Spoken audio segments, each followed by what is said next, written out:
என்ன வேணும் உனக்குன்னு த்ரிஷா போட்ட ஒரு ட்வீட்ல ரசிகர்கள் போட்ட லிஸ்ட் கொஞ்சம் பாருங்களேன். வர ஜூன் 5ஆம் தேதி ரிலீஸ் ஆகிற படம் தான் தக் லைஃப். அந்த படத்தினுடைய ஆடியோ லான்ச் அப்ப த்ரிஷா வந்திருந்தாங்க. அவங்க போட்டு இருந்த ட்ரெஸ் பாத்தீங்கன்னா நீல நிறத்துல கடல் கண்ணியை போல சும்மா தக தகன்னு மின்ற மாதிரி த்ரிஷா போட்டு இருந்தாங்க. அங்க எடுத்த போட்டோவை அவங்களுடைய ட்விட்டர் பக்கத்துல ஒரு போஸ்ட் ஒன்று போடுறாங்க.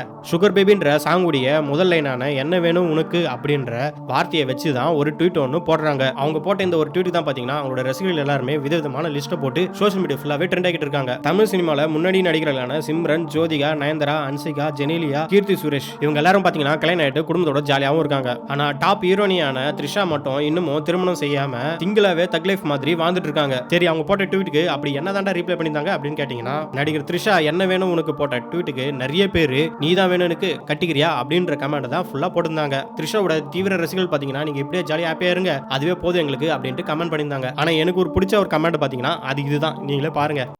என்ன வேணும் உனக்கு? பிராந்தி ஒரு புல்லு, பீர் ஒரு புல்லு, பிரியாணி ஒரு புல்லு, காடை ஒரு புல்லு, கவுதாரி ஒரு புல்லு, கொக்கு ஒரு புல்லு, கோழி ஒரு புல்லு, நண்டு ஒரு புல்லு, நத்த ஒரு புல்லு, ஆக மொத்தம் 10 புல்லு.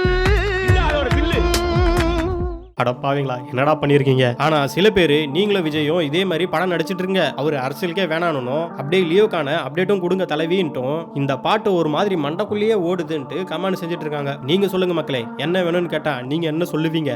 மறக்காம கீழே கமெண்ட் பண்ணுங்க. பாய். என்ன வேணும் உனக்கு?